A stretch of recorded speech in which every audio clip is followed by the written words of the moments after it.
Graphic testimony today in the trial of a prison inmate accused of gouging out the eyes of another offender inside the cell they shared. Only KXLY4 was there when Michael West was led into the courtroom, shackled and under the guard of a half-dozen corrections officers. In a story you'll see only on KXLY4, Jeff Humphrey is live with opening statements in the case that left the jury shocked by the level of unprovoked violence. Jeff? And Nadine, you could see the concern on the faces of the predominantly female jury now hearing this case. That panel being asked to set aside all the gore and decide if Michael West is just a really mean, savage guy, or was he mentally ill at the time of the crimes?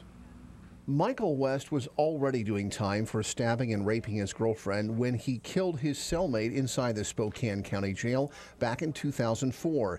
Then shortly after his 2010 transfer to the Airway Heights Correction Center, West almost killed a second prisoner named Chad Bolstad.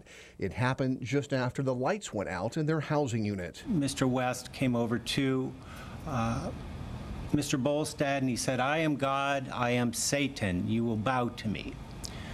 Mr. Bolstad wouldn't do this. He wouldn't bow to Mr. West. Witnesses say West, who had been on a religious rant most of that Sunday, then attacked Bolstad inside their cell while a third inmate screamed for help. During this time period, after he'd beaten on Mr. Bolstad and Mr. Bolstad lay lifeless, Mr. West began to gouge Mr. Bolstad's eyes out with his thumbs.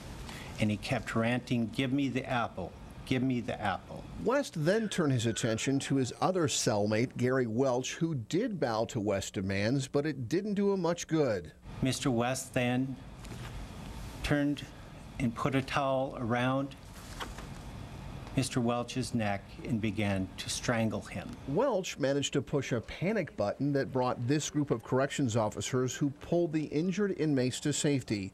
West's defense attorney doesn't deny the attacks and says a video recorded in West's new special management cell right after the attack will show why West should be found not guilty by reason of insanity. And you'll see how he was acting. You, firsthand that night, will get the opportunity to see the behavior, to hear his words.